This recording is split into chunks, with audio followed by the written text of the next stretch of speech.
Alright, I'm actually going to do my first optics review on the gun project. This is a Vortex Viper Pst. It is 4 to 16 by 50 second focal plane scope with a 30mm tube. As you can see, we have the this is in mils, not MOA. And I will show you the reticle here. Hopefully I can get it pictured. So there's your reticle. It is illuminated, just like that, which is great. I haven't used the illuminated reticle settings, honestly. I'm not doing any low light shooting yet, but it's a really nice thing to have. The mount I'm using on this is the Leopold. I almost forgot already. The Mark II IMS 3mm mount, one piece. I'm using this on the 6M16 currently right now, so that's why I have the one piece mount. And the one piece mount has a 20 MOA can on it, so it gives you a little bit better adjustments too. The thing is a lot of you guys with scopes can get super confusing. And I kind of want to briefly touch on this. I had the pleasure, I guess, if you would say it was a pleasure, but just for a short time I actually worked at Burris Optics for right around 3 months. And they taught me a lot about scopes, and I'm glad I worked there because I got a quick education on scopes. And basically, I knew nothing about scopes or optics, and I didn't really, I guess, want to take the time to learn anything. But I can tell you one thing. You're going to see in this video footage of the Savage A17 being shot with the scope. Some of you might say, well, dude, that's way overkill. The thing is I'm testing the scope out. I want to see if one click is 0.36 inches. Okay, so the difference between MOA and mils. Okay, so 1 mil equals 3.6 inches at 100 yards. Okay, so if you have an MOA scope, okay, so one click on an MOA scope usually is equal to 1/4 of an inch. So 4 clicks gets you an inch at 100 yards. So as you move from 100 to 200, obviously you have multipliers, right? So if you have an MOA scope, one click at 200 yards is ½ inch, so on and so forth. Now, mils is metric. It's used by the military. It's used by a lot of guys in law enforcement, also, as well as the hunting community and the competitors, shooting competitions. So one of the things you want to know is Vortex, in this particular model, gives you a book. They call this the EBR1 reticle. This is an MRADs. So that's what the reticle looks like. Again, here's your subtensions.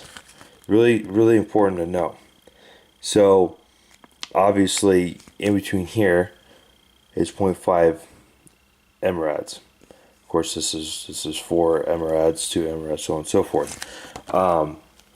And the thing with, if you're new to scopes, the thing with mil dots is you can take a traditional mil dot scope, which is basically, let me grab a pen for you guys real quick. So I just jot a real quick graph down.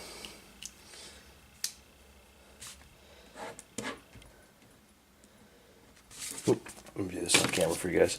So let's say a traditional mil dot scope was like this.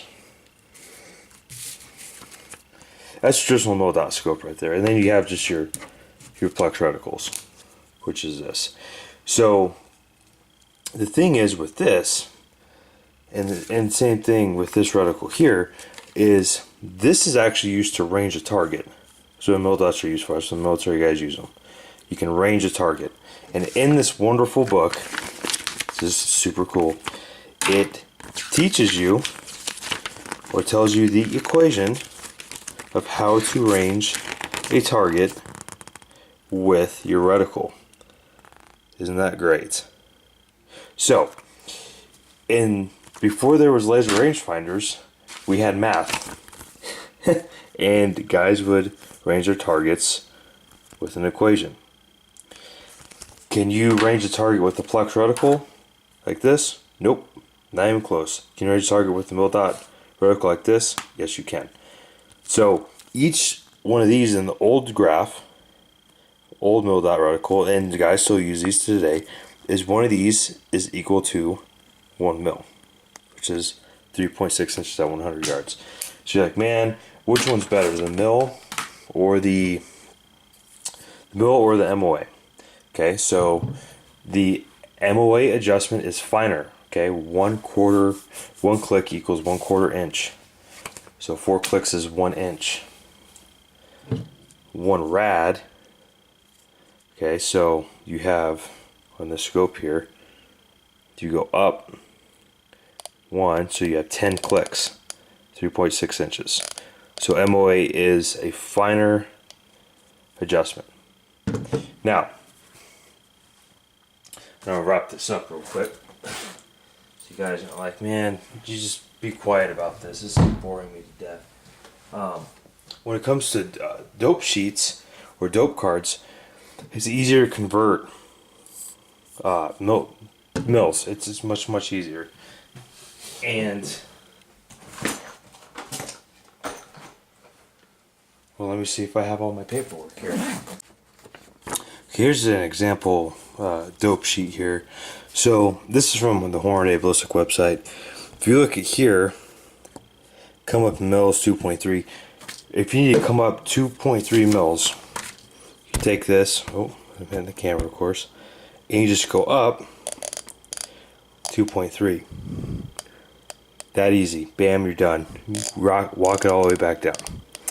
So that's the advantage of a mil scope.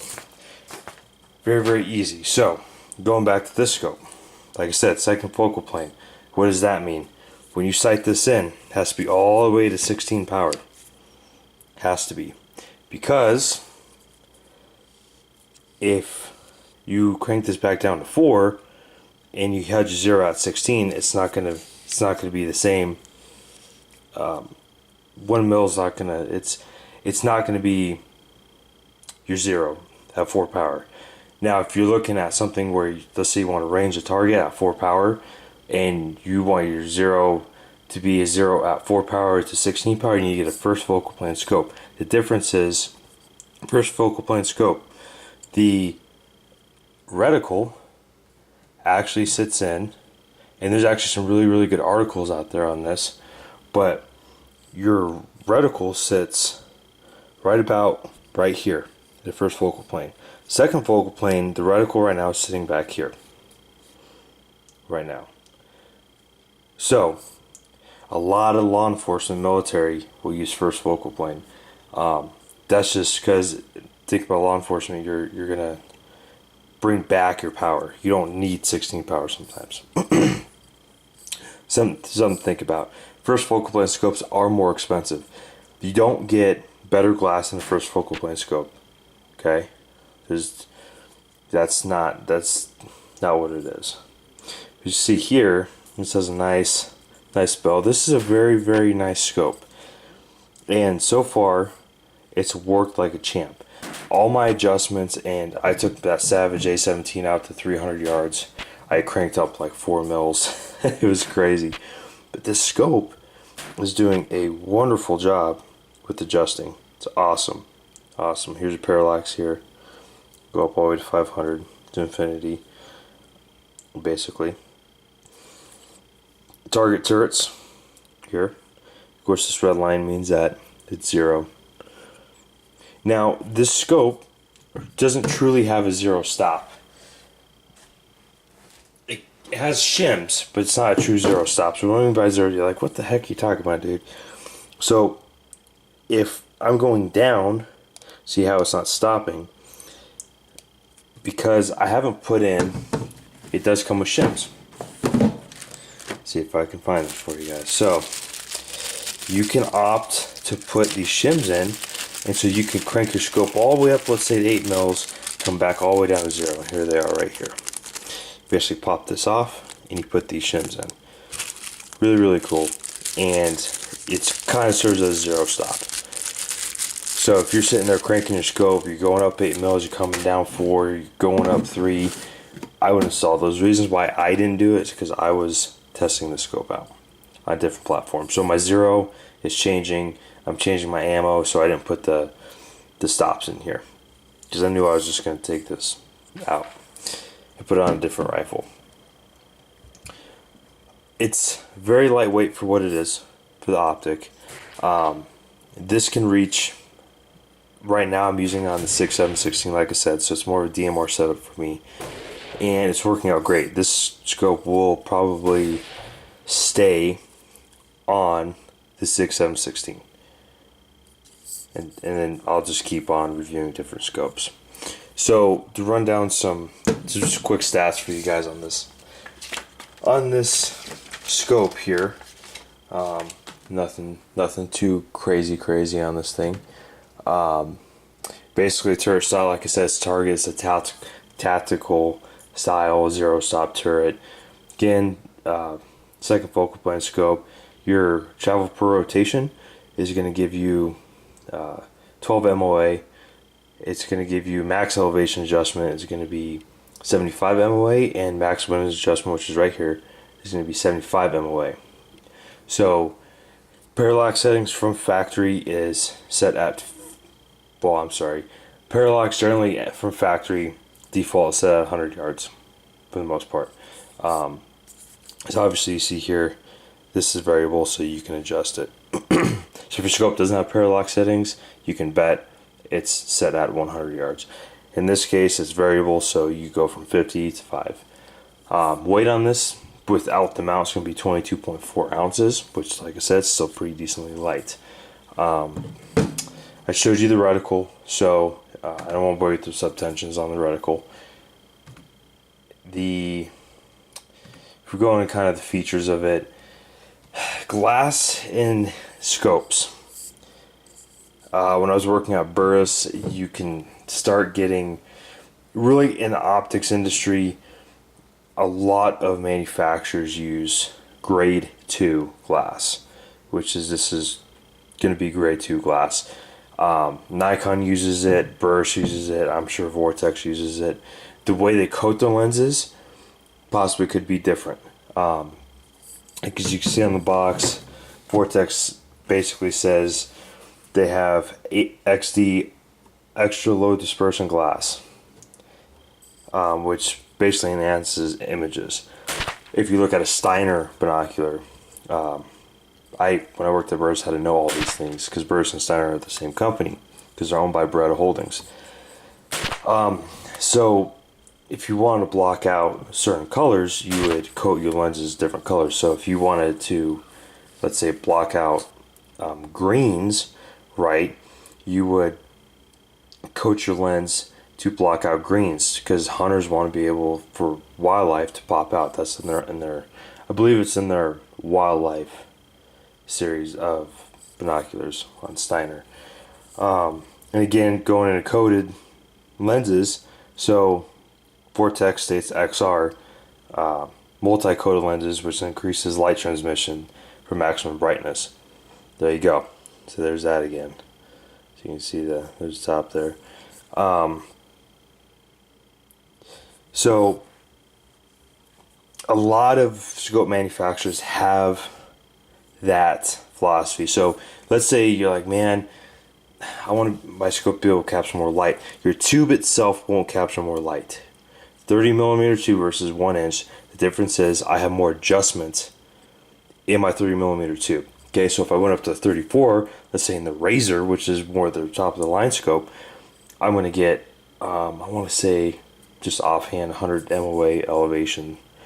If I remember right, I can look that up right now for you guys actually. In the Razor HD.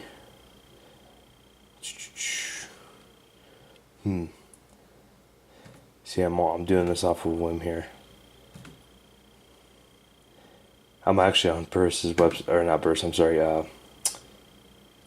Yeah, okay, so I was right. So Razor the Razor HD model, max elevation adjustment 125 MOA, because it is a 35 millimeter tube.